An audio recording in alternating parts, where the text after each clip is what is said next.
when are Harris supporters going to admit that they have the most pathetic fucking presidential candidate in all of history, at least when we're talking about the major party candidates? Because we had a couple of sad characters on the third parties, but, Harris is just, it's like, she's just the embodiment of everything that is wrong with politics. And, the fact that she is absolutely petrified of actually showing herself to the American people just says a lot. It really does. She is just one of the most unlikable people that you'll ever see. And she knows that. And she can only do so much at hiding that she's trying to do everything, as far as the debate goes, to show the best possible version of herself and the worst possible version of Trump. And she's afraid of having multiple debates, as that has been, documented, because Trump's like, we need to have 3 debates. She's like, nah, we'll just do the one that you agreed to do with Biden.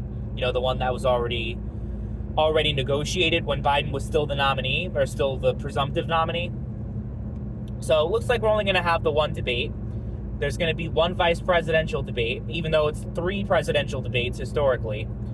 And the Harris campaign is fighting tooth and nail with ABC to change the rules of the debate at the last minute. So she's like, the Trump campaign, they have to agree to the original debate because they agreed to it. But now she's trying to change the fucking rules of the debate, specifically the mic muting rule, which is fucking hilarious because Democrats and left-wing people fought so hard, or they really wanted there to be mic muting for Trump. And because that actually worked well in his favor, now they want to get rid of that and go back to the way it was, which is so funny. And it's kind of funny the other way because Trump originally didn't like the mic muting thing because he was like, oh, the debate's going to be rigged if they have that. But now he actually likes it because you just have to let, these politicians are so bad, these Democrats are so bad, you just have to let them talk. That's all you have to do. Just let them talk. And then, Trump didn't even need to say much with Biden. Obviously, this isn't going to be a Dementia Joe situation. I don't think, regardless of whatever happens on the debate with Trump and Harris, it's not going to end with Harris being, it's not going to be an apocalyptic scenario where, the campaign is in freefall mode like it was with Biden, because she's not going to have a performance quite like that. She might have a bad performance, and she might lose swing voters, and it might change the course of the election. But it's not going to be she's toast, like it was with Biden. But I find it funny just how much of a fucking coward she is. And they try to spin it and say, oh, Trump's actually the coward. Trump's the one who's afraid to debate. Trump. But actions speak louder than words. And if you just look at it from a factual perspective and, just take your bias and throw it out the window, Harris is clearly the one that's acting desperate. She's the one that's acting in a way that she, she feels like the best chance that she has of winning is to just stay quiet and pretty much do what Biden did in 2020. Keep a low profile. Don't put yourself out there too much. Because Biden was already showing signs of dementia in 2020. And Harris obviously doesn't have dementia, but just being, just presenting yourself in a way that is not appealing to the average person. We'll just put it that way. She knows that.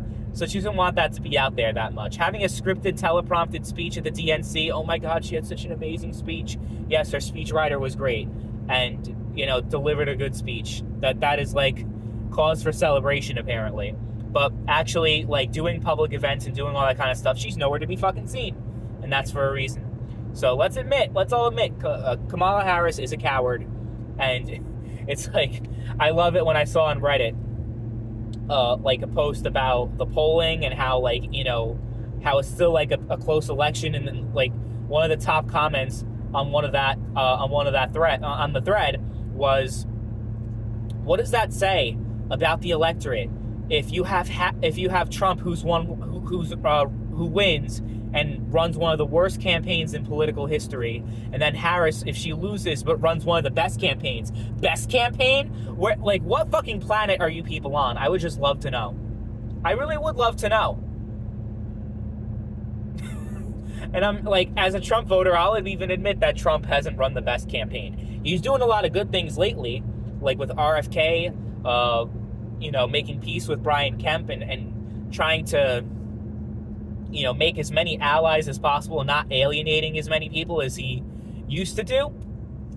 So, there's steps in the right direction. But, I mean, he was just, like, his whole thing was just let Biden do his thing and just let him collapse. And it was working.